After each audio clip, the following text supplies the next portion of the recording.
La propriété d'usage universelle. Livre 1. L'impasse de l'hybridation. Partie 1. Mythes et préjugés. La valeur et la productivité.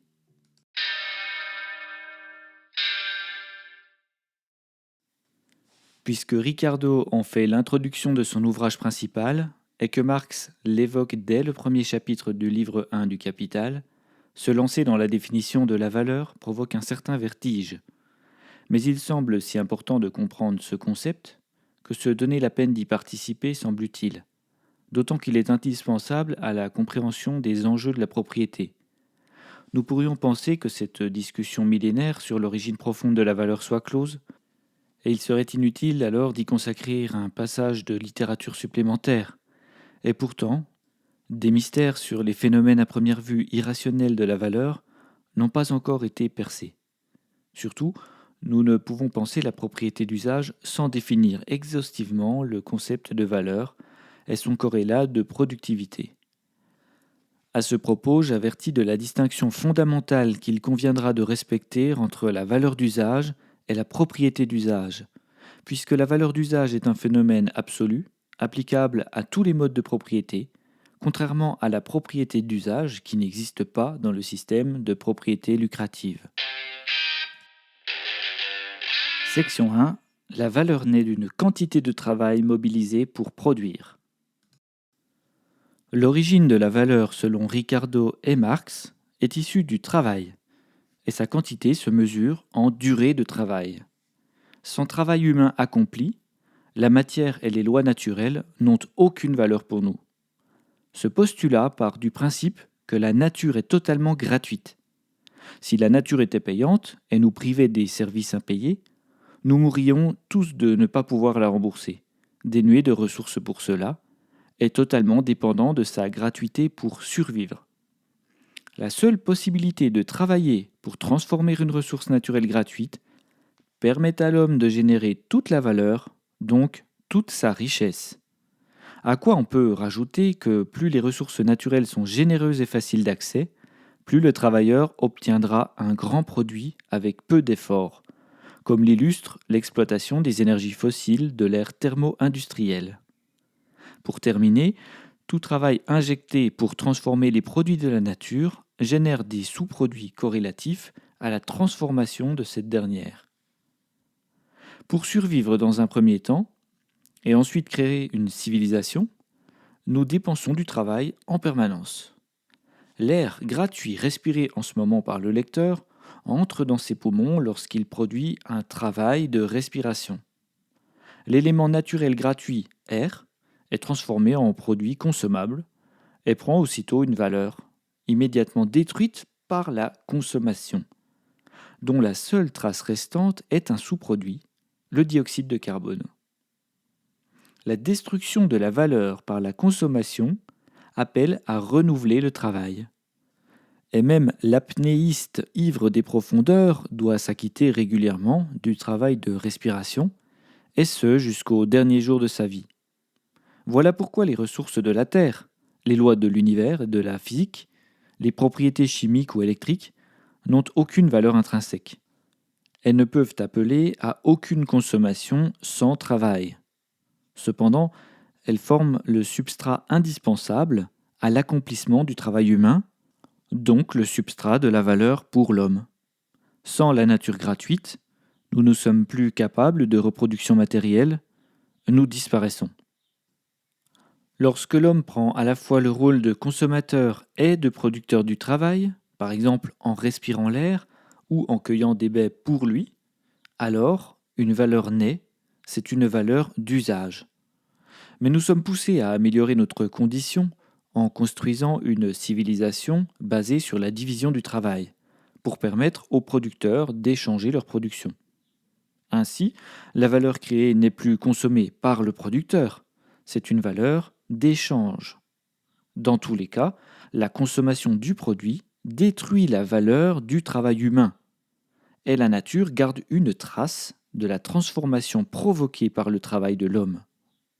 Nous pourrions appliquer ce raisonnement à d'autres formes de vie, et en déduire que les bactéries, les végétaux, les animaux procèdent aussi de la même manière, à savoir de produire de la valeur pour leur prospérité sur la base de ressources naturelles gratuites, la consommer ou l'échanger et la détruire par la consommation avec pour effet d'avoir modifié l'environnement.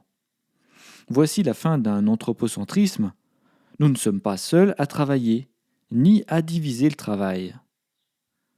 Nous sommes donc en présence de deux valeurs distinctes. La valeur d'usage, valable pour la consommation du produit d'un travail par le travailleur qui en est à l'origine, et la valeur échangeable, qui oblige le travailleur à confronter son travail à celui de tous les autres travailleurs. La multiplicité des échanges associe à la valeur échangeable une quantité de travail socialement nécessaire. Il faut en moyenne, et à un endroit précis du globe, X travail socialement nécessaire pour produire une marchandise Y. Dans le cadre d'un marché, la mise en accord social de la valeur du travail se réalise par la reproduction innombrable des transactions. Si chacun peut ressentir individuellement l'équité ou non d'un échange de valeur, qu'il passe par la forme monnaie ou pas, c'est bien la quantité nombreuse de transactions qui va moyenner la valeur socialement nécessaire pour chaque production échangée, c'est-à-dire pour chaque travail échangé via des marchandises ou des services de valeur. Dans le cadre d'une économie planifiée, c'est le même processus qui agit, avec une moindre performance puisqu'on synthétise la reproduction nombreuse des transactions par des anticipations modélisées, privées de l'expérience empirique de la confrontation multiple des valeurs. Cette manière de procéder est nécessairement moins performante qu'une libre confrontation des durées de travail socialement nécessaires, car elle agit forcément avec un temps de retard. Cette théorie de la valeur quantifiable en durée de travail socialement nécessaire a été multiplement contestée sans argument convaincant. Ceux qui ne croient pas en la valeur produite par une durée de travail, bien qu'ils travaillent eux-mêmes selon une durée pour produire toute la valeur d'échange nécessaire à leur reproduction matérielle, affirment que la valeur naîtrait d'une combinaison subtile de trois facteurs: l'utilité, la rareté et l'intensité des désirs. Mais en croyant contredire Ricardo et Marx avec ces postulats, il les confirme. En effet, ces trois facteurs subjectifs, substantiels, et par conséquent construits par la relation de l'individu à la société, n'ont rien d'autre pour origine qu'un travail de construction sociale. Ce travail, comme les autres, possède une durée mesurable, se divise entre les individus de la même manière qu'on produirait des automobiles ou du blé. Il est substantiel. Seulement, il paraît impalpable, étant donné la grande difficulté qu'on éprouve à l'observer en tant que producteur et sujet de lui-même. Pourtant, on peut l'examiner aussi loin que l'histoire nous permet de remonter, depuis les premières civilisations connues qui ont toutes œuvré de travail idéologique pour créditer ou bannir des objets, des pensées, des concepts, et construire leurs propres normes.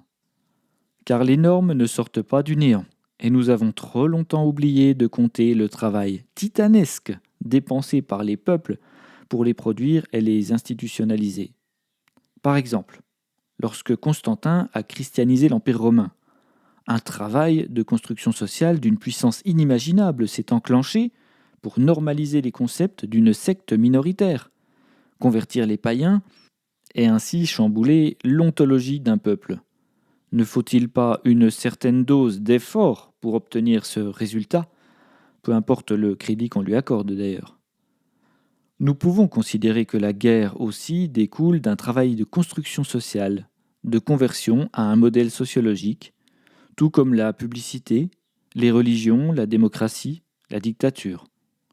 Chaque civilisation produit ce que ses valeurs dictent, et ces valeurs sont le résultat d'un travail idéologique. Si la propriété lucrative domine actuellement le monde, c'est parce qu'un travail titanesque de diffusion idéologique et d'acceptation a été produit. Ce travail ne remplit pas les assiettes, ne produit aucun service ni bien manufacturé, mais les lois de la propriété qui en découlent auront précisément un effet sur les trois facteurs, à savoir l'utilité, la rareté et l'intensité des désirs. Une fois institutionnalisée, l'inertie systémique rend tout changement compliqué, voire impensable. La lutte contre l'idéologie institutionnalisée correspond précisément au travail révolutionnaire. Disons travail car la révolution consiste simplement en un remplacement de l'idéologie institutionnalisée par une nouvelle idéologie institutionnalisée.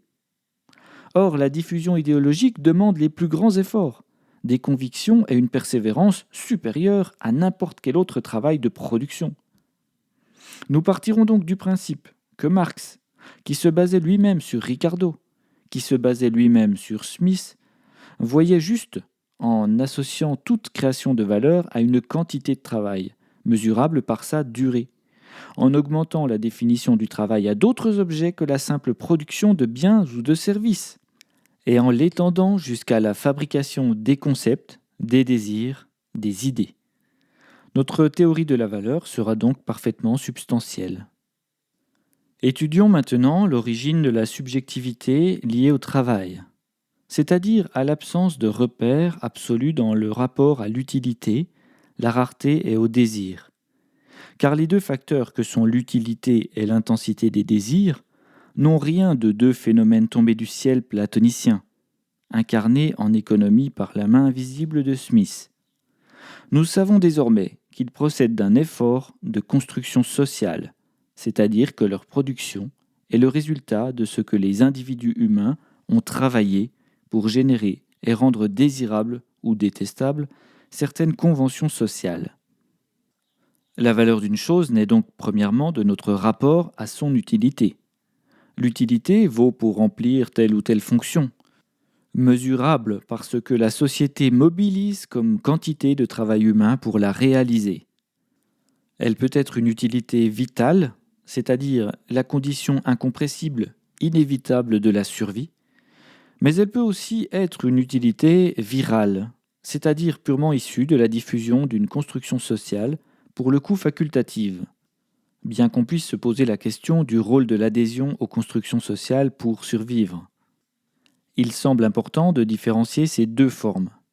Il est vital de boire, de manger, de se soigner, mais pas de suivre les derniers caprices de la mode, ni de céder à la pression publicitaire. On constate pourtant que des individus se privent parfois de manger pour obtenir un bien viral. L'utilité est donc relative à une société donnée, pendant une temporalité donnée. En cela, elle relève d'une part incompressible, la part vitale, sans laquelle la vie disparaît, et d'une part additionnelle, issue d'une construction sociale qui peut prendre une importance non négligeable. Peut-on désirer des biens, des services ou des lois qu'on ignore, dont le travail de construction sociale qui les rend désirables n'a pas eu lieu? Non, car l'ignorance est une limite qu'on peut repousser mais jamais dépasser. Au point extrême de notre société, c'est-à-dire dans un monde où l'abondance d'énergie a placé la reproduction matérielle de survie au rang de variable secondaire, la fabrication de l'utilité et du désir se manifeste même dans certains métiers. Comment nier alors qu'ils sont reliés à des durées de travail? Politiciens, publicitaires, influenceurs, distributeurs, éditorialistes sont à notre époque ce qu'étaient les consuls, chefs religieux, chamans ou druides du passé. Dans les temps anciens, ces travailleurs de la construction sociale survivaient grâce à leur travail d'institutionnalisation. La diffusion pédagogique ou forcée des conventions sociales de l'utilité et du désir. Comme la production de ces conventions sociales demande une énergie et un temps supérieurs à zéro, elle ne peut être considérée autrement que comme du travail. Mais déterminer la valeur d'un désir est une entreprise complexe qui demanderait de remonter une chaîne généalogique jusqu'à des temps immémoriaux, au début de la construction sociale. Même avec les moyens de calcul dont nous disposons aujourd'hui, nous sommes démunis par le manque de données exploitables pour aborder cette entreprise. Voilà pourquoi, par ignorance, on a postulé que l'utilité naissait d'une sorte de facteur magique, immanent, qu'elle se suffisait à elle-même. Le désir aussi peut se décomposer en deux parts. Le désir de survivre, qui pousse à travailler pendant une durée socialement nécessaire, et le désir artificiel, construit par le travail idéologique. Cette construction sociale du désir est culturelle. Elle possède une géographie et une temporalité incontestables.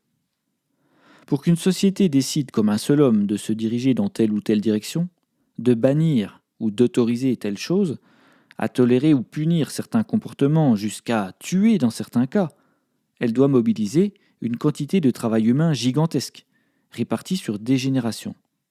On sait d'ailleurs avec le recul des siècles que la construction de ces valeurs aboutit à des résultats divers et variés. Certaines sociétés tolérant au présent l'intolérable du passé et vice-versa. Le troisième facteur, celui de la rareté, qu'il aurait mieux valu nommer disponibilité, provient simplement de la productivité du travail. Ainsi, toute valeur se voit directement corrélée à la quantité de travail nécessaire à sa production. De plus, la rareté n'est pas uniquement une fatalité. Elle dépend de notre volonté commune à mobiliser du travail pour obtenir un certain type de valeur. Elle est donc liée aux deux premiers facteurs, l'utilité et l'intensité du désir, puisqu'ils conditionnent notre acceptation à dépenser du travail dans une tâche donnée pour une productivité donnée. Toute la subtilité que les contradicteurs de Marx ne perçoivent pas se situe dans la nécessité de moyenner cette productivité pour définir la valeur. L'histoire des mines fertiles et stériles n'a de sens que si on se base sur la productivité moyenne des mines. Une mine fertile peut rester inexploitée s'il n'existe aucun désir de son produit.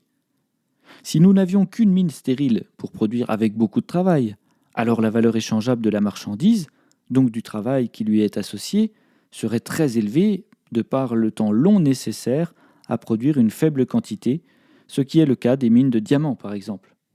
Or, la productivité de cette mine stérile se verrait bouleversée par la découverte d'une nouvelle mine fertile.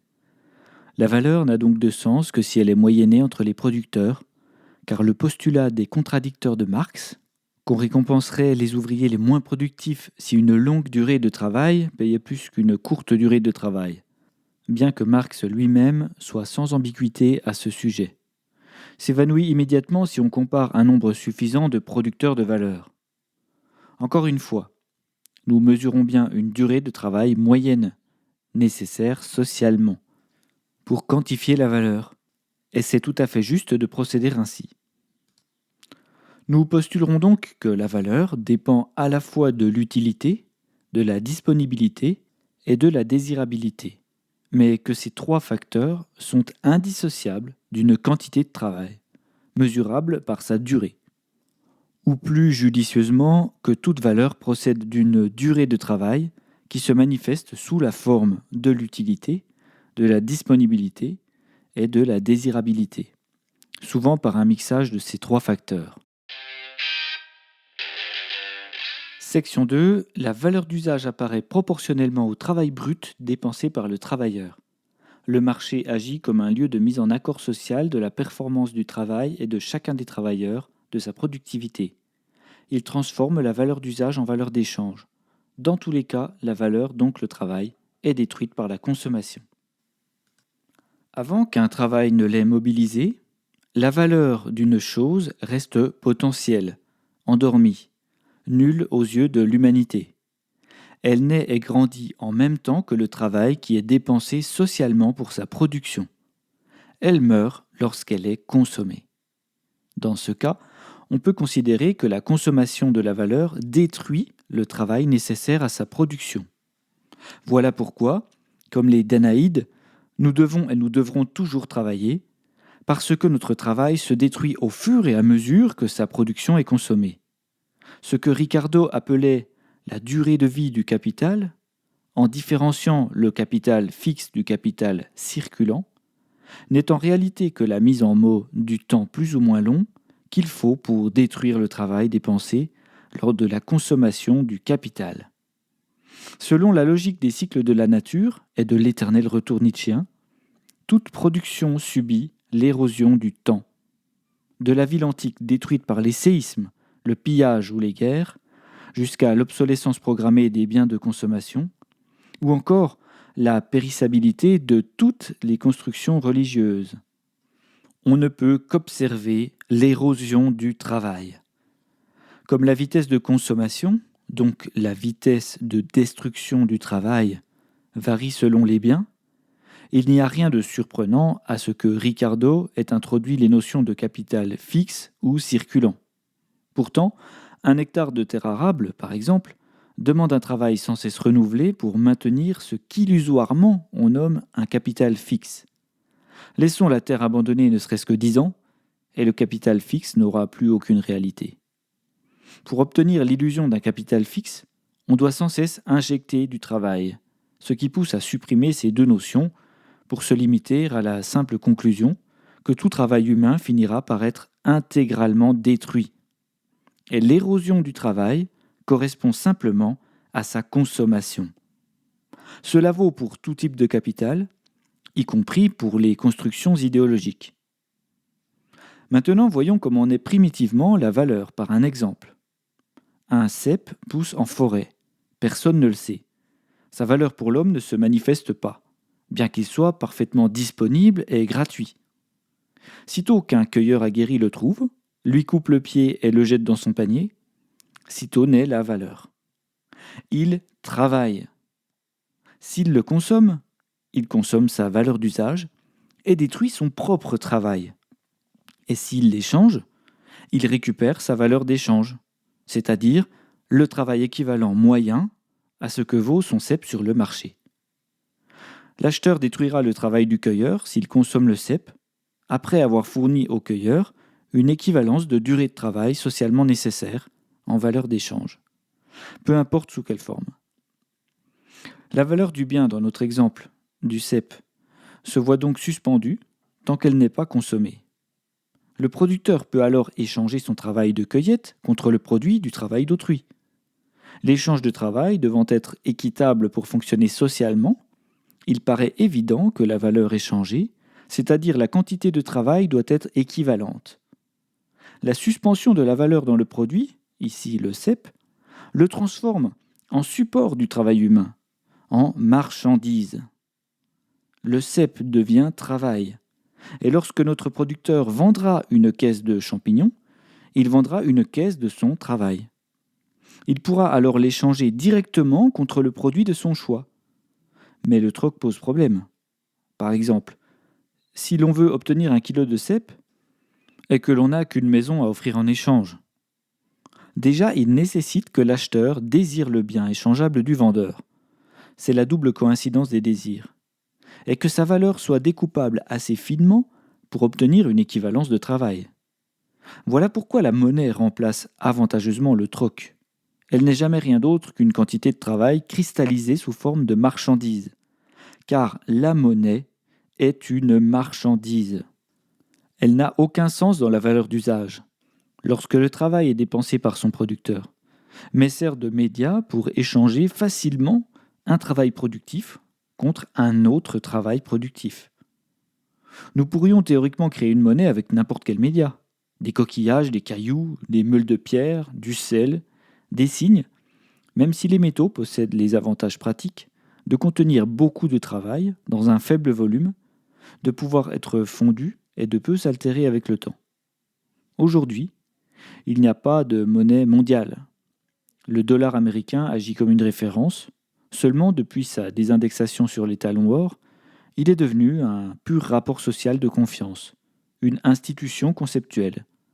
Cela ne retire en rien sa qualité de monnaie, dès l'instant qu'on croit en sa valeur, pour la quantité de travail socialement nécessaire qu'il permet d'échanger concrètement, et que cet échange est quantifié. Comme les métaux demandent un travail pour leur extraction, un travail physique qui les rend doublement marchandises et monnaie, le signe monétaire demande un travail idéologique qui le rend doublement marchandise et monnaie. Qu'elle soit devenue une construction symbolique, c'est-à-dire fiduciaire au sens strict, ne l'empêche pas de rester un média juste pour échanger du travail. Et sa production en tant que marchandise conceptuelle appelle aussi un travail bien substantiel. Nous avons vu que les marchandises, en tant que marchandises, ne possédaient aucune valeur, mais pouvaient servir de média pour porter la valeur travail. Un signe monétaire, en tant que marchandise, peut donc porter symboliquement toutes les valeurs. L'échange de travail est toujours soumis au rapport de confiance entre les membres de la société. Alors pour qu'une marchandise, même symbolique, joue le rôle de monnaie, il faut que la confiance dans sa valeur soit élevé au rang institutionnel.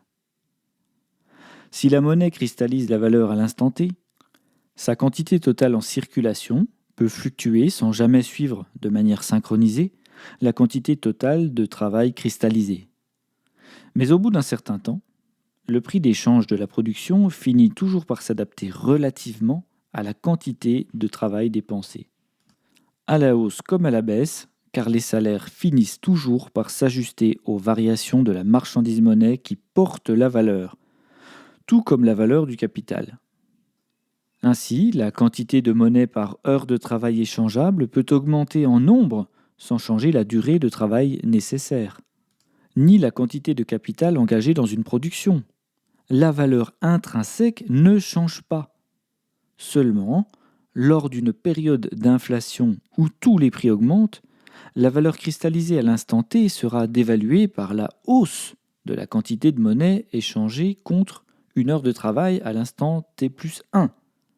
L'ancienne valeur cristallisée vaudra moins que la nouvelle valeur cristallisée. L'inflation a donc pour effet d'éroder le travail cristallisé dans la marchandise monnaie et incite son possesseur à dépenser en échangeant sa monnaie contre des biens ou des services, c'est-à-dire en échangeant du travail.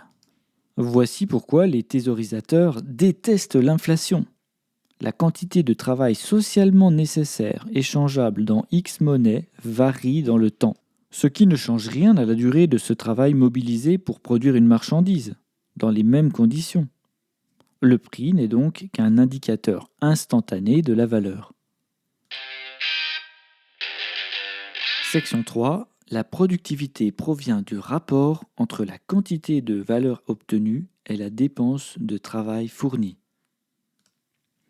Le prix, par son caractère photographique, évolue comme une suite de clichés qu'on pourrait mettre bout à bout pour réaliser le film dynamique de son évolution. Il ne permet jamais d'avoir une idée précise de la valeur, puisqu'il faudrait pour cela que la quantité de monnaie en circulation suive exactement la totalité du travail exécuté, ce qui n'est jamais le cas.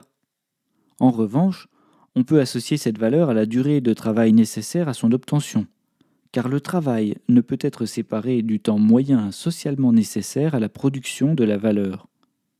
D'une production à l'autre, le temps passé à produire une quantité de marchandises varie selon des facteurs multiples et permet une récupération plus ou moins grande de valeur échangeable à durée de travail égale.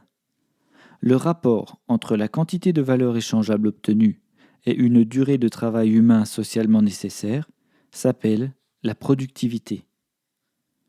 Comment celle-ci se mesure-t-elle ? Par le lien entre les trois critères énoncés en amont: l'utilité, la désirabilité et la disponibilité, en rapport à la durée de travail socialement dépensée pour les satisfaire. La durée de travail qu'on accepte de dépenser est souvent une conséquence, puisque les trois critères appellent le travail et non l'inverse. C'est l'utilité d'un bien, le désir de l'obtenir et sa disponibilité qui fixeront précisément la durée de travail socialement nécessaire à la génération de la valeur. Par exemple, Proudhon nous rappelle que pour avoir un poète dans sa ville, il est indispensable que tous les acteurs du travail primitif nécessaire à la survie du groupe produisent suffisamment de nourriture pour que le travail du poète soit échangeable avec celui des agriculteurs. C'est le rapport à l'utilité qui engendre le besoin d'échanger du travail, puis le rapport à la désirabilité et à la disponibilité. Dans une ville sans talent ni culture, le désir d'avoir un poète ne se manifestera probablement jamais. Et pour cause, si tant est qu'un artiste caché souhaiterait échanger sa production, il ne pourrait le faire si personne ne désire son travail. Quant à la disponibilité, elle va obligatoirement conditionner la productivité. Si la forêt une année offre l'abondance ou la pénurie de baies et de champignons à glaner, si les cèpes sont qualitatifs ou médiocres, si un travail publicitaire rend les champignons irrésistibles au désir, cela aura pour effet d'augmenter ou diminuer la durée de travail appelée pour la cueillette. Et à l'inverse, la rareté d'une année sèche l'augmentera. Cette quantité disponible aura pour avantage de mettre à égalité nos travailleurs. Mais par la finitude de la ressource, de générer un phénomène de concurrence. Comme on peut associer la valeur à la productivité en fonction de la durée de travail, nous restons en accord avec la valeur décrite par Ricardo. Martelons que la durée de travail marxienne est posée en correspondance à la force sociale moyenne et fonctionne comme telle, en tant que travail socialement nécessaire à l'accomplissement d'une tâche. Elle dépendra de l'environnement du travailleur, de l'endroit où il travaille, et moyennera les écarts de performance qui auraient tendance à rémunérer la lenteur au vu du propos précédent. Voyons cela en détail. Par exemple, si le cueilleur de cèpes marche rapidement et utilise un chien pour le guider vers les taches de champignons, le temps de travail nécessaire diminuera, sa force productive augmentera, même s'il faudra prendre en compte le travail humain que l'élevage, le dressage et le nourrissage du chien introduisent dans la valeur du produit. Alors qu'un vieillard boiteux trouvera peut-être un ou deux champignons dans un temps long, étant donné sa faible force productive. Si nos deux antagonistes trouvaient le même nombre de champignons, le plus lent produirait-il plus de valeur, du fait d'avoir travaillé plus longtemps? Au risque de surprendre, oui, pour la valeur d'usage uniquement, car le labeur sera récompensé dans la consommation personnelle, c'est-à-dire que la quantité de travail du cueilleur lent aura produit beaucoup de valeur de son point de vue personnel, mais que celle-ci aura été détruite en quantité équivalente, sans effet donc. Et non, le plus lent ne produira pas plus de valeur s'il échange sa production, car un lissage se réalisera automatiquement par le désir commun qu'auront les producteurs d'échanger leur production. En effet, le producteur lent aura moins de marchandises à échanger ou aura davantage travaillé pour l'obtenir, et en voudra une grande valeur. Mais le travailleur rapide, qui aura plus de marchandises à échanger, voudra aussi récupérer une grande valeur. Même si la valeur unitaire du travailleur rapide aurait tendance au premier abord à être plus faible que celle du travailleur lent, la réalisation de l'échange avec une autre marchandise lissera automatiquement les performances de nos antagonistes. Le marché régulera l'affaire comme lieu de normalisation de la valeur d'échange. Par conséquent, la valeur d'échange naîtra de la mise en rapport social de la performance du travail de chacun des travailleurs, de sa productivité à travers le marché.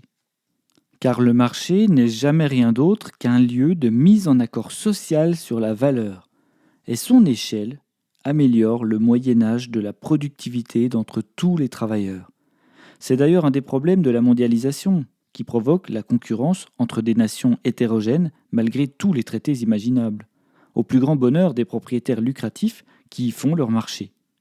Dans le marché mondial, le sous-paiement des producteurs et l'absence de lois sociales et environnementales contraignantes est compensé dans le prix de vente par la rente disproportionnée du propriétaire lucratif mondialiste. Ainsi, un produit peut être vendu 100 fois son coût de production sur le marché européen, tout en restant moins cher que le produit local. Ainsi, les producteurs concrets ont une très faible productivité, puisque leurs salaires sont misérables sur tous les continents. Ils peuvent échanger peu de valeur comparé au temps de travail fourni. C'est le propriétaire lucratif qui bat tous les records de productivité en empochant une rente disproportionnée avec un faible temps de travail. La productivité permet aussi de mesurer ce qu'on appelle souvent à tort la qualité du travail. Une personne diplômée retirera probablement plus de valeur d'un temps de travail donné qu'une personne peu qualifiée, même si nous savons comment la division du travail peut fausser cette affirmation. La formule de la productivité n'a besoin d'aucun complément, n'appelle aucun coefficient multiplicateur à la durée de travail. C'est la grande valeur générée pour une heure de travail qui augmente mathématiquement la productivité. Mais cette augmentation de la valeur, encore une fois, découle d'un travail de construction sociale, qui rend possible à certains individus de suivre un parcours qui les mène à cette forte productivité. Un footballeur professionnel, exemple caricatural, tire sa productivité exceptionnelle de la possibilité qu'il a de suivre un parcours de société construit pour lui. Cela n'enlève rien à son talent. Mais on comprend que les civilisations dans lesquelles le football n'a pas le crédit social qu'on lui accorde en Europe ne permettront à aucun individu d'obtenir cette productivité dans ce domaine. Le mécanisme est le même pour les processus diplômants ou pour les talents dont les néolibéraux parlent sans cesse. La propriété a donc son rôle à jouer dans cette comédie, puisque les héritiers naissent avec un parcours de forte productivité tracé devant eux, contrairement aux locataires terminaux, dont le parcours forcé consiste à se laisser détourner une partie de leur productivité par les propriétaires lucratifs. Les différences de traitement entre les hommes se réalisent à travers leurs différences de productivité, et les rapports de domination se jouent pour beaucoup à travers les disproportions de productivité entre propriétaires lucratifs et locataires. Nous voyons pourquoi le courage, la bravoure, le dévouement, l'acharnement ne peuvent pas résoudre le problème du locataire terminal, qui payera toute sa vie pour travailler, qui remboursera le logement de son propriétaire sans jamais le transmettre à ses enfants. Alors, les inégalités de productivité sont-elles une fatalité ? Dans une certaine mesure, oui. Il suffit de demander à n'importe quel instituteur si ses classes sont homogènes, s'il estime qu'à travail égal, tous les élèves obtiennent le même résultat. Pour que sans surprise, il nous confie que malgré tous ses efforts pour lisser les inégalités, certains élèves ne comprendront jamais des concepts fondamentaux, tandis qu'ils paraîtront évidents à d'autres. Mais dans une autre mesure, non, puisque nous voyons que la productivité dépend essentiellement du rapport social défini par les conventions de la société. La propriété lucrative induit des inégalités de productivité artificielles, parasitaires, alors que la propriété d'usage les réduit. Section 4.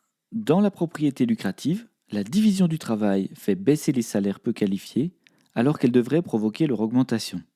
S'il est vrai que la baisse du prix de la marchandise est provoquée par l'amélioration de la productivité, elle est finalement annulée par la baisse des salaires, car l'absorption du gain de productivité par la rente appauvrit le travailleur. Voyons maintenant comment la division du travail agit sur les concepts que nous venons de redéfinir. La division moderne du travail, depuis l'usine d'épingles imaginaire d'Adam Smith jusqu'au bureau des méthodes de Taylor, a pour but premier de simplifier les tâches pour éliminer l'ouvrier qualifié. Elle augmente artificiellement la productivité en permettant à un homme peu qualifié de s'inscrire dans la chaîne de valeur d'un travail qualifié et produit plus de valeur que lui par l'optimisation et le découpage des actions. En poussant cette logique, on devrait payer davantage l'ouvrier de chaîne que l'artisan diplômé, puisque la somme de ses productions est supérieure pour une même durée de travail. Mais il n'en est rien. L'ouvrier non qualifié reste plus pauvre que l'artisan. L'étrangeté du phénomène est vite résolue dès l'instant qu'on a compris par où fuyait la valeur. Premièrement, le propriétaire lucratif détourne les gains de productivité pour générer sa rente, qu'il peut transformer ensuite en capital. Puisque la maîtrise du travail abstrait le lui permet, il peut décider d'encaisser cette somme ou la réinvestir dans les machines qui serviront à améliorer encore la productivité en poussant la division du travail. Deuxièmement, il paye le travail au prix le plus bas, celui de l'ouvrier non qualifié, alors qu'auparavant, il devait rémunérer un artisan qualifié. Ce détournement de valeur, qui consiste à refuser de payer à l'ouvrier l'amélioration de la productivité que la division du travail a engendrée, est typique du mode de propriété lucrative. Si les salariés récupéraient les gains de productivité que la division du travail procure, les propriétaires lucratifs n'auraient plus aucun intérêt à remplacer les ouvriers qualifiés par des ouvriers non qualifiés. Dans la propriété d'usage, toute amélioration de la productivité revient aux travailleurs, et le détournement en question ne peut avoir lieu. Les travailleurs ont avantage à diviser le travail, car ils en retirent l'entier bénéfice. Troisièmement, l'augmentation de la production doit trouver des débouchés dans la consommation, ce qui a pour effet de baisser le prix de la marchandise. Voilà une des origines des crises systémiques de la propriété lucrative, des crises de surproduction.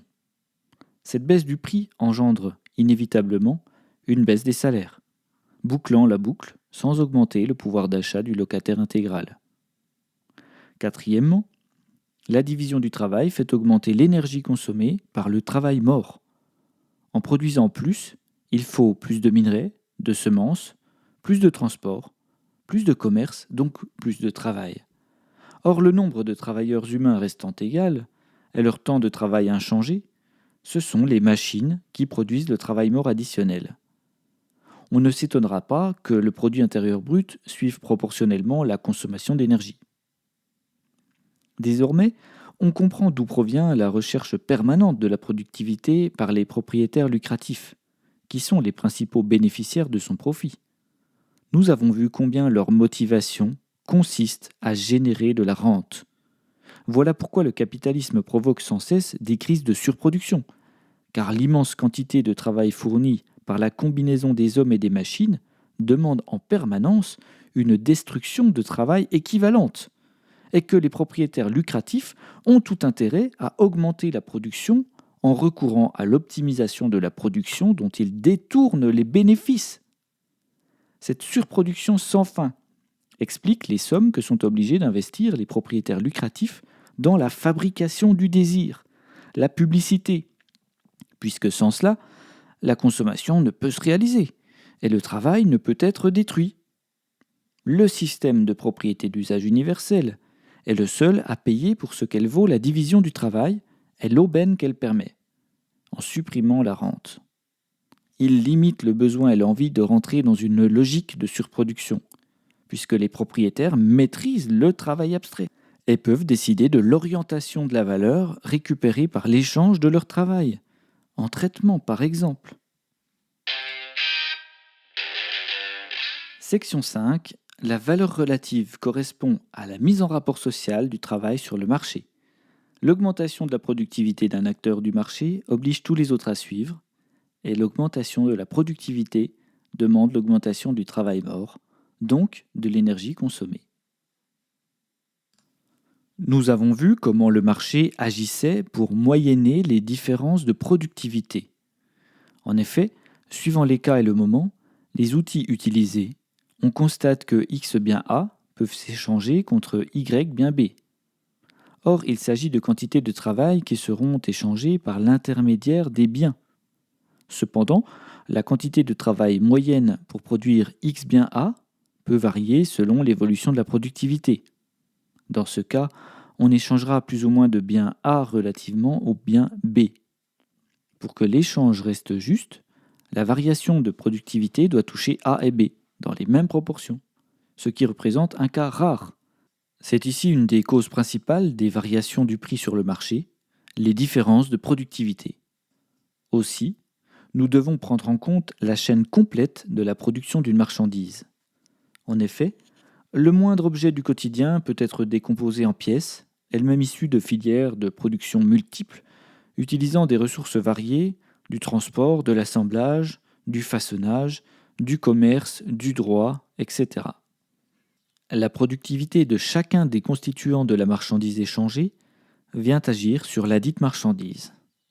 C'est-à-dire que la mise bout à bout de toutes les productivités, aboutissant à une marchandise A, s'échange contre la mise bout à bout de toutes les productivités aboutissant à une marchandise B.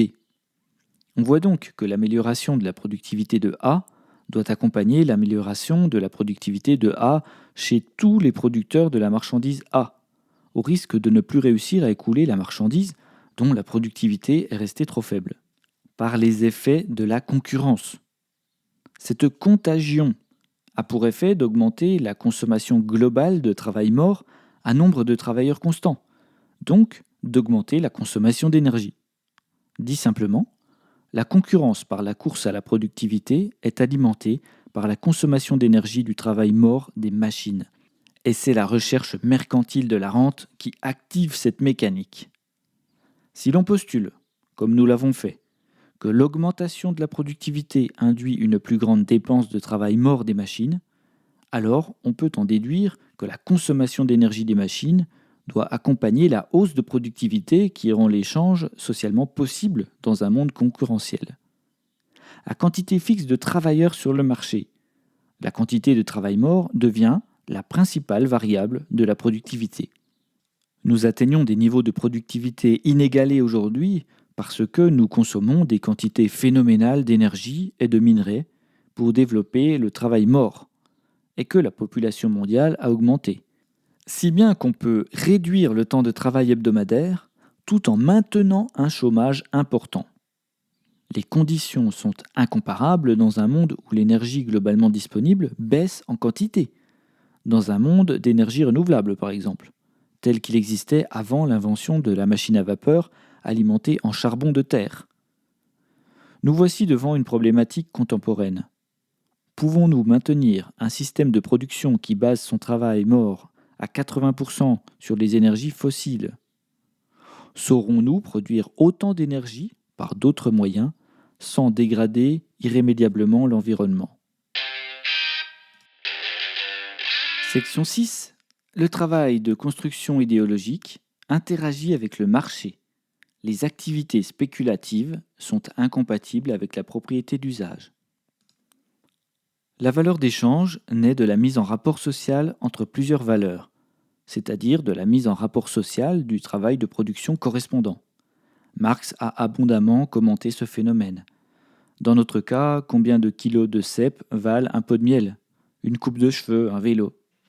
La chose commune qui définit le nombre de cèpes par pot de miel correspond à la dépense de travail socialement équivalente à la production de la marchandise échangée. Le marché semble tout désigner pour réaliser la fonction d'échanger du travail à travers le média marchandise, et surtout de fixer la valeur de cet échange. Chacun étant libre a priori de fixer le prix d'échange auquel il souhaite vendre sa marchandise, donc son travail, se retrouvera en concurrence avec d'autres vendeurs et verra son prix ajusté aux besoins sociaux du moment. Cette hypothèse doit nous interpeller lorsqu'on prétend, comme ici, vouloir éradiquer la propriété lucrative. Rappelons déjà que le marché peut avoir lieu sans propriété lucrative, mais qu'on peut aussi décider de fixer les prix d'une autre manière, par décision étatique par exemple, ce qui n'est pas spécialement souhaité ici. La critique du marché utilisée comme argument pour justifier la fixation arbitraire et centralisée des prix a pour origine les défauts de sa variante lucrative. En effet, si la rente du propriétaire lucratif ne venait plus perturber le marché, alors on pourrait considérer que les travailleurs soient payés pour ce qu'ils travaillent, et non selon ce qu'on leur laisse. Le rapport de valeur défini sur le marché deviendrait alors beaucoup plus représentatif du travail de production, et les prix avec. Les modes de propriété d'usage que nous étudierons sont non seulement compatibles avec le marché, et ont en commun d'être reliés plus ou moins directement à lui. Qu'un conseil de sage ou un algorithme fixe les prix selon ses propres critères est à éviter par tous les moyens. En cela, le marché non lucratif possède l'avantage d'avoir le pouvoir d'orienter la production vers un commun socialement défini. Et nous verrons plus tard par quels moyens. Car le marché n'a pas de raison. Il reste un simple outil de mise en accord social sur la valeur. Il n'a pas de vocation politique intrinsèque et peut favoriser certaines productions, y compris lorsque celles-ci détruisent le vivant ou poussent la civilisation vers le péril. Le marché n'a pas de vision. Il réalise des transactions entre pairs dont les critères sont essentiellement définis dans le présent. Bien sûr, le garant des lois pourra ajouter des règles pour fausser les tendances du marché, par exemple en instaurant des bonus-malus ou des taxes. Mais il semble sage de laisser le marché se réguler pour assurer le meilleur équilibre entre la production et la consommation, et d'agir non pas sur le marché, mais sur la distribution des outils de production. Mes propos choqueront l'antilibéral, éduqué à détester le marché, car il ne peut dépasser la vision lucrative de ce dernier. Mais nous sommes ici dans la propriété d'usage, et les travailleurs possèdent leur outil de travail. Ce qui peut sembler un détail modifie la chaîne des valeurs dans son ensemble, et l'on ne peut comparer l'injuste marché lucratif avec le marché non lucratif. Précisons que le biais de valeur que les taxes ajoutent au marché originel ne fausse en aucun cas la théorie de la valeur travail. En effet, l'instauration d'une taxe représente l'effet d'une institution sociale dont la crédibilité est suffisamment grande pour que les acteurs du marché s'y plient de gré ou de force. Fabriquer une institution sociale capable d'une telle puissance sur les individus ne peut être considéré autrement que comme le résultat d'un travail idéologique. Ce travail idéologique produisant une valeur. Il n'y a rien d'étonnant à ce que celle-ci se répercute sur les prix des marchandises. Ainsi, la taxe représente la valeur du puissant travail idéologique de l'institution. Même si elle n'est pas perçue par le corps institutionnel, même si elle est redistribuée, elle vient modifier le rapport social à la valeur dans le marché. N'est-ce pas le même type de phénomène idéologique qui a permis aux propriétaires lucratifs de faire accepter à tous les locataires du monde de leur verser une rente? Maintenant, descendons dans la cave de Ricardo.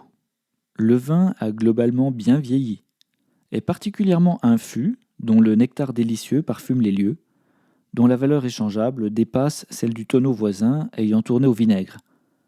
Ceci est la preuve que la valeur suspendue n'est pas stockable sous une forme fixe, puisque son rapport au reste des marchandises du marché évolue dans le temps, et que la forme même du produit stocké peut subir des variations.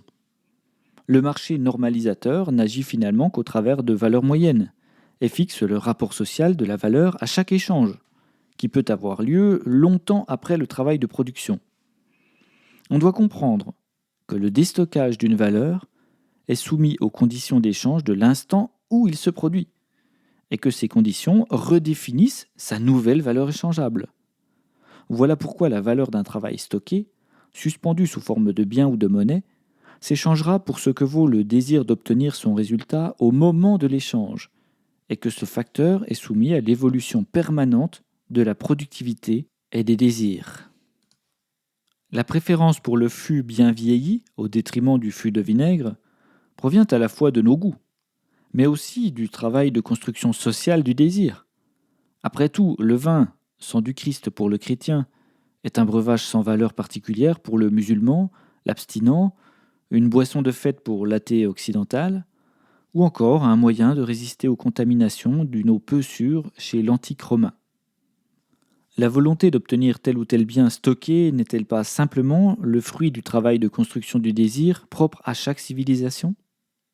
L'évolution du produit, bien que la valeur travail de sa production soit fixe, se répercute sur sa valeur d'échange. Un capital peut donc subir une évolution, c'est-à-dire que sa valeur au moment de l'échange peut correspondre à plus ou moins de travail que le travail nécessaire à sa production passée. Elle peut suivre une évolution propre, si le produit change de nature, par exemple que le vin se transforme en vinaigre.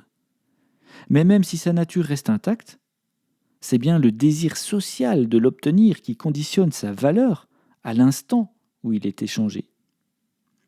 Elle peut aussi subir la sociologie du mimétisme, qui provoque la ruée ou le boudage de certains produits.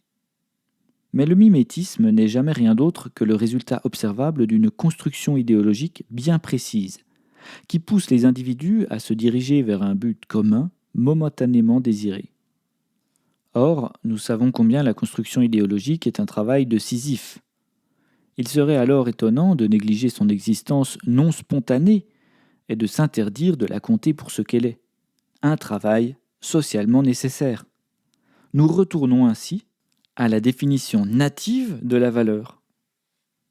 La spéculation provient de cette incertitude sur l'évolution d'un bien stocké, non consommé, non usé.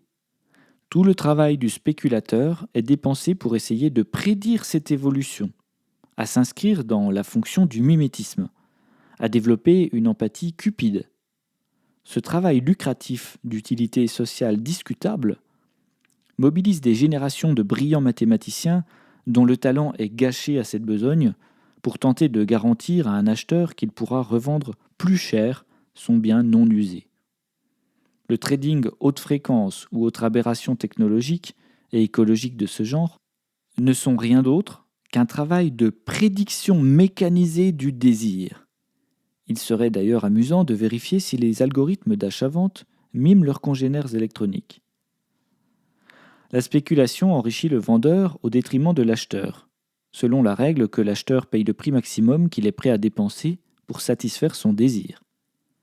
L'affaire spéculative n'enrichit pas l'économie pour ce qu'elle est. Un transfert de valeur d'une main à l'autre. À bilan nul. Un grand casse. Le travail abstrait du spéculateur est effectivement un travail générateur de valeur mesurable par la rente payée par l'acheteur. N'oublions pas que dans cette histoire, le producteur de la marchandise qui fait l'objet de la spéculation n'est pas concerné directement par l'évolution de la valeur de son produit. La spéculation agit donc comme n'importe quel commerce, à la différence qu'elle ne procure jamais l'utilité sociale du commerce, dont le rôle consiste à faciliter l'écoulement des marchandises. Bien au contraire, la spéculation fabrique une rareté artificielle par la hausse des prix, non pas en faisant diminuer le nombre des marchandises, mais le nombre d'acheteurs en capacité de payer. Résumons. La spéculation n'est d'aucune utilité pour l'économie. Elle ne finance pas les entreprises. Elle consiste à jouer des désirs pour pomper de la valeur. Elle coûte au peuple des cures d'austérité socialisées par l'État hybride, et son effet sur la hausse des prix augmente les inégalités. Elle décuple le pouvoir des propriétaires lucratifs, elle bloque l'accès à l'usage des biens, et particulièrement du logement. Parfois, la spéculation contredit les lois de l'offre et de la demande. Celle-ci nous explique qu'un marché se régule théoriquement par les prix. Le producteur cherchant à vendre cher voudra produire davantage si le prix est élevé, et l'acheteur achètera davantage si les prix sont bas. Le prix d'équilibre résultera de la confrontation permanente de ces deux volontés antagonistes. Il se régulera ainsi comme un système asservi. Jusque-là, tout va bien.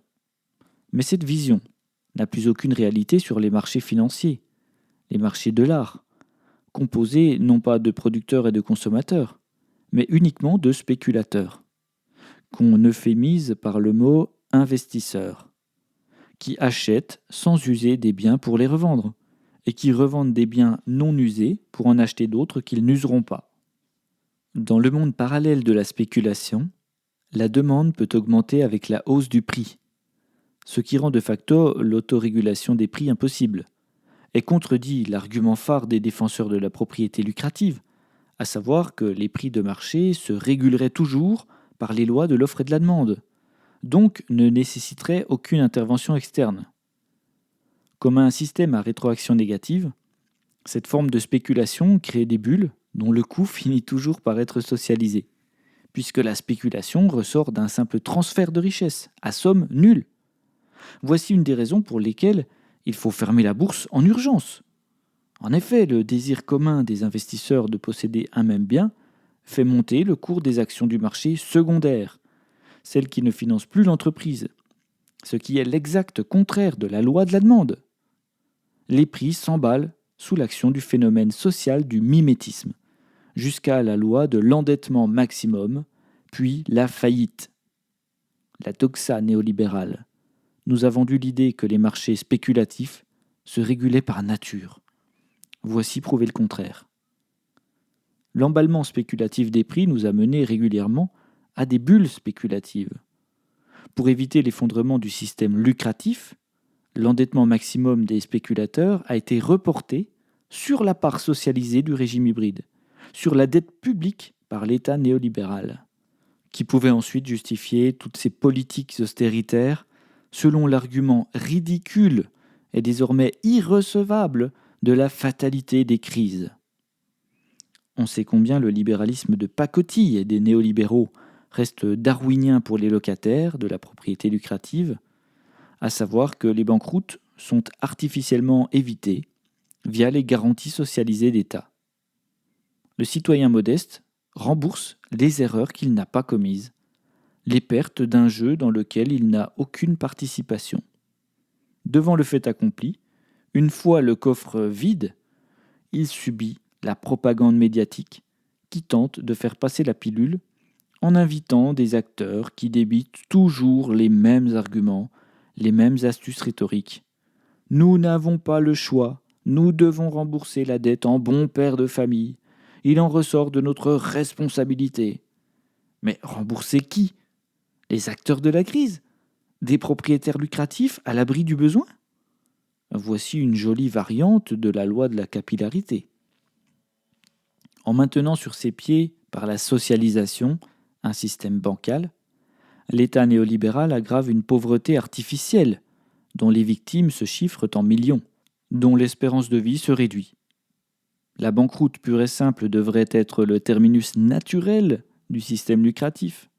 Seulement, les gouvernements néolibéraux, darwiniens sélectifs, jouent à compenser sans corriger l'instabilité structurelle de la propriété lucrative.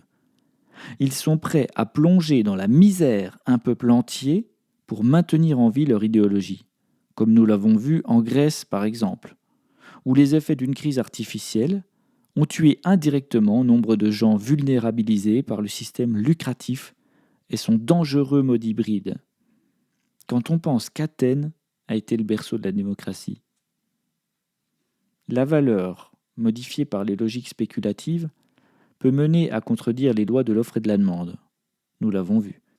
Mais est-ce pour autant un motif pour contredire la valeur en tant que quantité de travail ?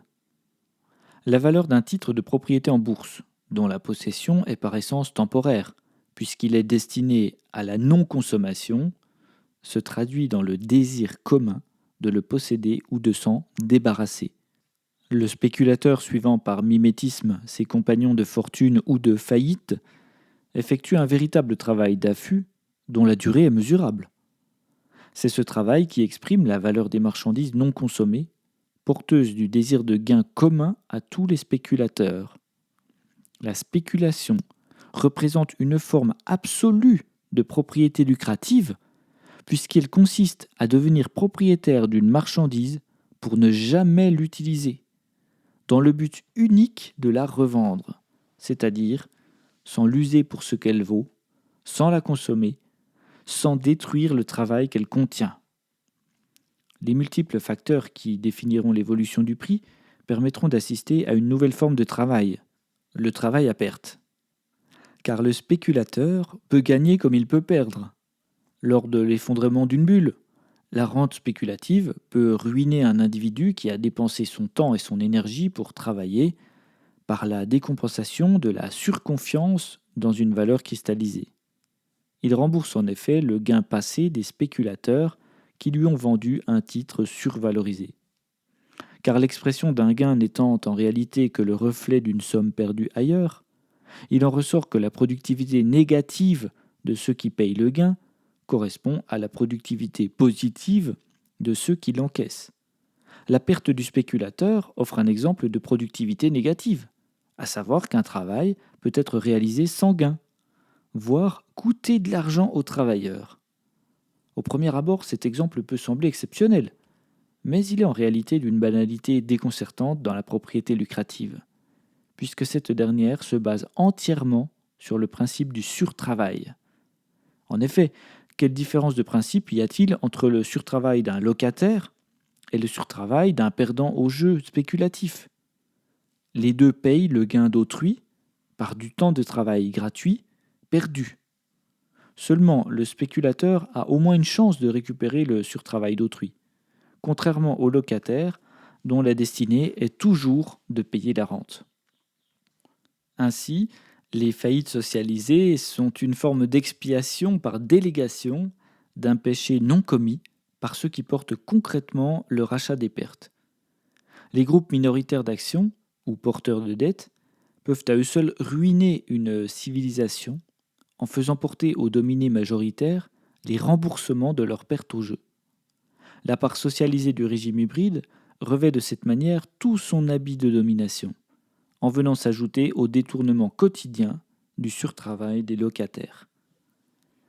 La spéculation financière, en plus de représenter une forme d'inutilité sociale problématique qui génère l'instabilité des prix, consomme énormément d'énergie fossile et de minerais dans les algorithmes futiles ou à travers la consommation énergétique de millions de mètres carrés de bureaux de verre et d'acier.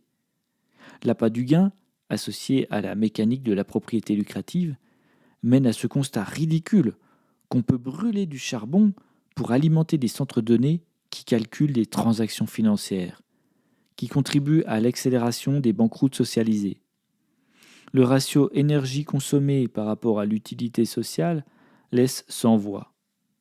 De plus, Les paris sur l'avenir, sur les productions futures, peuvent être évités sans difficulté, contrairement à ce que le discours dominant explique religieusement. Nous devons donc choisir à quoi employer l'énergie et le temps de notre société, à savoir où placer le travail humain et le travail mort en redéfinissant des priorités anthropologiques. L'exploitation financière de la puissance du désir ne nous sortira pas de l'impasse écologique et anthropologique générée par la propriété lucrative.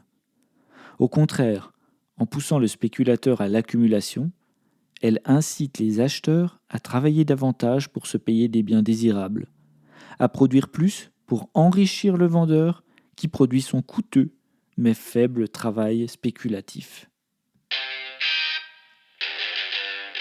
Section 7. La valeur échangée à l'instant T influence la valeur échangeable d'une production future. Le travail dépensé dans le passé reste en mémoire sur le marché, et cette mémoire influence le rapport social de définition de la valeur d'échange. Plus un marché est vaste, avec des règles homogènes, plus il est juste, par exemple à l'échelle de l'État-nation. Dans l'exemple précédent, les deux fûts de vin et de vinaigre s'échangent à des valeurs différentes, bien que le travail de production du vigneron ait été le même pour chacun. La production future sera conditionnée par les bonnes ou mauvaises surprises de la production présente. Un décalage de valeur peut être constaté entre les productions successives et sera répercuté sur le prix d'achat de la production de l'année en cours. Si tous les fûts tournent au vinaigre, la valeur d'échange sera affectée. Et à l'inverse, une production bonifiée par le temps augmentera la valeur d'échange du travail du vigneron. Lorsque la production est achetée à l'avance, on constate un phénomène particulier. C'est la confiance dans la qualité de la production future qui augmente la productivité du travail. Sans dépenser plus de travail humain, sans dépenser plus de travail mort, le producteur échangera plus de valeur par la croyance des acheteurs dans la qualité de sa future production. On peut donc considérer que sa productivité sera conditionnée par l'historique et la mémoire des échanges de valeur de son travail. Cela n'a rien de surprenant, puisque le marché est un lieu de mise en accord sur la valeur, et que celle-ci n'a aucune raison d'échapper à la construction sociale, donc à la mémoire ou à la croyance collective. La difficulté du problème tient dans l'idée que la productivité sur la valeur d'échange ne peut se calculer à l'instant T, mais doit d'abord subir l'épreuve du marché, de la comparaison avec ses pairs, puis sa suspension sous forme stockée. Le déstockage du produit donnera lieu à un échange de seconde main, illustré par Ricardo. La valeur de l'échange de seconde main servira de référence dans le rapport social qui entraînera la définition de la valeur de l'échange futur de première main du même bien ou service. Un vin qui se revend bien permettra à son producteur d'augmenter sa productivité, c'est-à-dire de tirer un plus fort revenu à travail constant, valorisant au passage la propriété du producteur. Ce phénomène, constaté pour les grands crus français, explique le mécanisme d'augmentation des prix, donc de la rente des propriétaires lucratifs de certains coteaux prestigieux. Ce que Ricardo appelle le prix de monopole correspond au prix le plus élevé qu'un acheteur est prêt à débourser pour obtenir le bien désiré. Section 8. Le désir d'échanger une marchandise provient aussi d'un travail de construction sociale. Nous l'avons vu, la valeur peut aussi prendre la forme pure du désir. Précisons cela. Le désir de survivre peut donner de la valeur, tout comme le désir social le plus futile, souvent méprisé alors qu'il joue un rôle fondamental. Par exemple, lorsque deux enfants échangent des billes selon des critères de désirabilité. Si l'un estime que la bille rouge vaut tant et l'autre que la bille multicolore vaut plus, alors ils échangeront probablement deux billes rouges contre une bille multicolore. Trois questions se posent alors. La première, d'où provient la préférence pour la bille multicolore et en quoi influe-t-elle sur la valeur d'échange? La deuxième, la préférence pour la bille multicolore vaudrait-elle pour 1000 personnes, comme pour nos enfants? Et la troisième, comment se fixe la valeur d'échange? À la question 1, on peut répondre que la préférence correspond au fruit de la construction d'un désir, et que cette construction du désir résulte d'un travail qui, comme tous les travaux, possède sa durée moyenne. Au départ, la valeur d'échange de la bille correspond à la quantité de travail humain nécessaire pour qu'elle finisse dans la poche de l'enfant, à laquelle on rajoute la quantité de travail humain nécessaire à la construction du désir pour la bille multicolore. On pourrait supposer ici que la bille multicolore nécessite plus de travail que la bille rouge pour sa fabrication, ce qui la rendrait plus chère. Mais rien ne prouve ici qu'elle coûte plus de travail humain pour sa fabrication. Supposons même que le coût de fabrication des deux billes soit strictement identique. La valeur d'échange supérieure de la bille multicolore proviendrait alors uniquement du travail humain mobilisé pour construire le désir. Ce travail humain pourrait provenir du monde marchand, par exemple à travers une publicité pour la bille multicolore, simple argumentaire de vertu construit par intérêt d'écouler la marchandise bille multicolore, à une valeur supérieure au travail humain mobilisé pour sa fabrication. L'entreprise de publicité au sens large, mobilisant une durée de travail à travers une multitude d'acteurs, devra ajouter la valeur de son travail publicitaire à la valeur du travail de fabrication. Par opposition, la valeur du désir pourrait aussi bien provenir du travail non marchand, par la puissance des échanges sociaux construits sous les influences dominantes. Si une société bannissait le rouge par pure convention sociale, alors la valeur d'échange de l'habit rouge baisserait inéluctablement. Il en résulterait néanmoins que le bannissement du rouge aurait nécessité un travail de construction sociale, non marchand mais néanmoins réel et mesurable.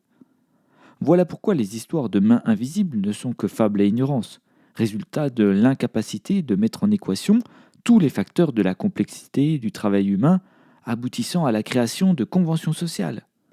Mais en cela, la mécanique newtonienne du marché d'Adam Smith serait respectée. À la question 2, cette préférence pour l'habit multicolore découlera de la reproduction du désir d'entre les individus, résultat collectif du travail nommé au point 1. Nous aurions pu tomber sur des enfants qui estiment, par pure convention bilatérale, que l'habit rouge soit plus désirable, car les moyennes ont de particulier découlé généralement de variations. Voilà pourquoi il faut un certain nombre d'individus pour répéter, puis rétablir les critères de la valeur d'échange. Nous voyons ici en quoi l'économie n'a rien d'une science mathématique pure, mais relève plutôt d'une science sociale. Même le bureau des méthodes de Taylor se trouverait bien démuni devant la tâche à accomplir, puisque les valeurs d'échange mesurables au chronomètre sont diffusées si profond dans la division du travail, et souvent hors du marché, que leur mesure précise est impossible. Il faudrait arpenter les confins du cerveau de tous les acteurs et pouvoir prédire leurs actions pour espérer obtenir un résultat. Voilà pourquoi on lisse, on rabote, on réduit, parce que c'est l'histoire de la mathématique, de simplifier le monde, de se nourrir de variables reproductibles. De plus, toute mesure faisant perdre l'objectivité de l'observateur ajoute l'erreur dans le système. L'abondance de facteurs traités par les supercalculateurs, capables de résoudre des milliards d'équations par seconde, mais incapables de tracer un cercle, ne permettra jamais de prendre en compte l'estime profonde, secrète et inavouée que chacun ressent à propos d'une valeur. Ils ne traiteront pas non plus la réceptivité subjective à la publicité, à l'influence dominante. Comme pour tous les domaines, la modélisation mathématique s'approche du réel par réduction. Elle l'idéalise. Car l'idée platonicienne du cercle correspond à une extrême simplification conceptuelle, la nature ne produisant aucun cercle idéal. Depuis plusieurs millénaires, on considère l'idée supérieure au réel. En voilà un bel exemple de construction sociale. Déjà, pourquoi séparer les deux mondes, l'un ayant besoin de l'autre pour exister? Les dissocier paraît ridicule. Ensuite, on constate que l'idée ne se produit jamais dans l'expérience, que les modèles les plus géniaux, comme la relativité générale, sont tous réductifs. rien n'interdit d'inverser notre raisonnement, à savoir que l'idée ne soit jamais qu'une approximation du réel, que le réel, par sa complexité impalpable, nous contraindrait à construire des conventions simplificatrices, des cercles imaginaires, des réductions mathématiques. À la question 3, la valeur d'échange peut varier selon que la durée du travail et la force productive nécessaire à la création de chacune des billes varient. La bille rouge, par sa simplicité de fabrication, devrait coûter moins de travail humain que la bille multicolore. Mais admettons qu'une augmentation de la productivité rende les durées de travail égales pour les deux billes. Pourquoi la bille multicolore s'échangerait contre deux billes rouges? Si tel est le cas, soit on s'obstine à ne voir que la durée du travail nécessaire à la fabrication des billes, et elles doivent s'échanger à 1 pour 1, soit une valeur supplémentaire fait augmenter la valeur de la bille multicolore, qui la fait s'échanger contre deux billes rouges. Là encore, on la retrouve dans la durée de travail de construction du désir. Dans le cas de nos deux enfants, on voit comment ces règles de la valeur d'échange sont précaires. Voilà pourquoi il semble utile de conserver un grand marché pour définir des critères sociaux stables de la valeur, c'est-à-dire le cumulatif de la valeur de production de la bille plus le cumulatif de la valeur de construction de son désir. Section 9. Le travail pour soi consiste à consommer directement la valeur d'usage, c'est-à-dire à détruire son propre travail. Il se passe du marché, puisqu'il n'est pas échangé. Le travail pour soi, bien qu'il soit nié par les propriétaires lucratifs, reste néanmoins un travail et peut représenter une grande part de la valeur totale produite par le travail humain. Seulement, on postulera que son champ d'action se limite a priori à son producteur-consommateur, hors du marché. Il peut néanmoins fournir une grande utilité sociale. Mais l'affaire n'est pas si simple. L'homme primitif se contentait-il de consommer uniquement de la valeur d'usage? Admettons qu'il cueillit des cèpes pour les manger. S'affranchissait-il pour autant de ses pairs, y compris du patrimoine de travail social de ses ancêtres? Non, évidemment. Ne serait-ce que son apprentissage, son éducation valut déjà quelque chose. L'absence de valeur d'échange, définie par l'absence d'échange, ne semble jamais réalisable totalement en dehors des fonctions vitales. Cela supposerait la vie d'Isola comme un animal solitaire, chose dont Sapiens semble peu capable. Bien sûr qu'on peut travailler pour soi, mais il semble impossible de vivre sans jamais rien échanger, donc de s'extraire de la valeur d'échange, donc de s'extraire de la division du travail. Cette différenciation entre le travail pour soi et le travail échangé pose les prémices de la définition générale du travail. Même si le travail ne donne lieu à aucun échange, il n'en perd jamais sa nature de travail. On peut en déduire que l'activité entière de l'homme ne consiste en rien d'autre que du travail, et génère en permanence de la valeur d'usage, plus ou moins échangée. Oh, j'entends les propriétaires lucratifs ruer, crier au scandale. Comment le travail hors du marché lucratif? Leur colère se fonde sur ce précepte, que ce qui ne les enrichit pas serait indésirable, voire n'existerait pas. Ils pointent du doigt le travail pour soi, le détestent, veulent sa mort, car il leur échappe. Voilà pourquoi on retrouve une faune de néo-ruraux dans nos villages, ces gens blasés des folies managériales de la propriété lucrative, redécouvrant qu'il y a une vie en dehors du marché lucratif, qu'on peut consommer la valeur d'usage directement, travailler à planter des salades et cueillir des baies sauvages pour les manger, boire de l'eau de pluie sans que cela ne rapporte le moindre centime au marché lucratif. Alors, le capital s'offusque et les agresse de son vocabulaire en les qualifiant d'inactifs, d'improductifs, puisque sa rente s'endort. Pour autant, ces néo-ruraux, dont l'objectif souvent inavoué se nomme communalisme, expérimentent ce précepte que Sapiens ne peut s'extraire de la division du travail. Lorsqu'ils tombent d'un cerisier au printemps, se cassent une jambe et bénéficient d'une promenade en hélicoptère vers l'hôpital le plus proche, qu'un chirurgien leur visse une broche en titane dans l'os, ils se rappellent qu'une construction sociale a eu lieu en amont. Personne n'échappe au besoin d'échanger de la valeur, personne ne s'extrait de la macroéconomie. Nous voyons donc apparaître le besoin de diluer la valeur d'usage dans la division sociale du travail pour que celle-ci puisse prendre la forme d'une valeur d'échange. Sans elle, pas de production de marchandises, pas de société. L'homme a de particulier qu'il ne peut pas répondre à tous ses besoins lui-même. L'ermitage correspond déjà à une forme sociale, à un rapport particulier au reste du monde, dont il est impossible de s'extraire. Simplifions alors, ne comptons comme Marx que la durée du travail socialement nécessaire dans la valeur. Le problème se corse dans les sociétés néolibérales. La valeur s'y trouve non seulement comme mesure de la durée de travail nécessaire, mais autre chose d'impalpable la fait grimper. Cette autre chose trouve son origine dans le désir.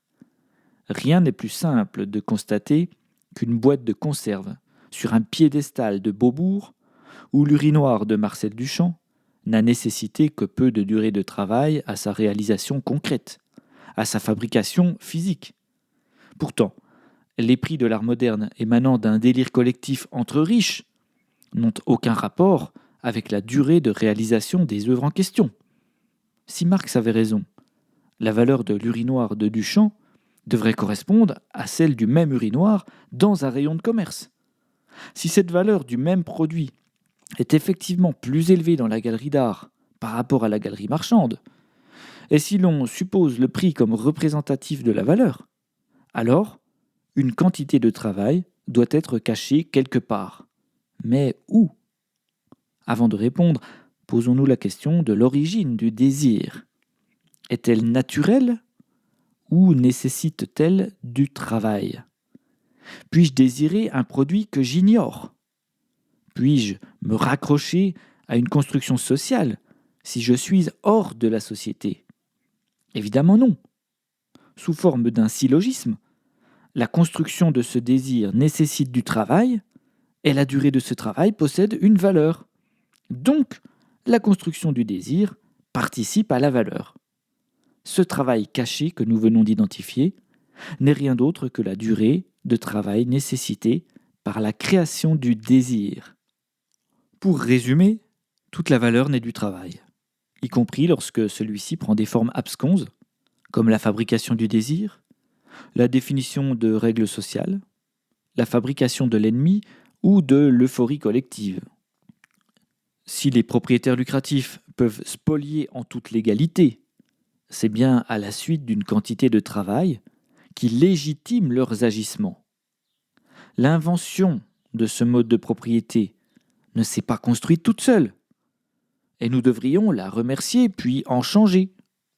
L'impasse écologique et ontologique dans laquelle nous plonge la propriété lucrative ne pourra se résoudre qu'en adoptant un mode de propriété qui défavorise la course effrénée à la croissance, véritable moteur de la rente. Cette proposition induit par conséquent la déconstruction méthodique du travail d'acceptation sociale de la propriété lucrative. Ce travail s'accomplira nécessairement par remplacement, c'est-à-dire qu'il faudra fournir à notre tour le travail de construction idéologique associé à la propriété d'usage, pour éviter le vide d'entre-deux qui mènerait fatalement à la catastrophe.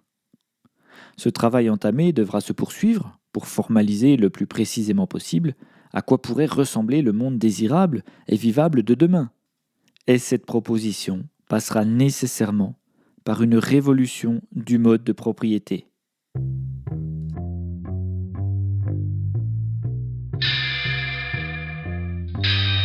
Retrouvez le texte intégral sur lapropriétédusage.com.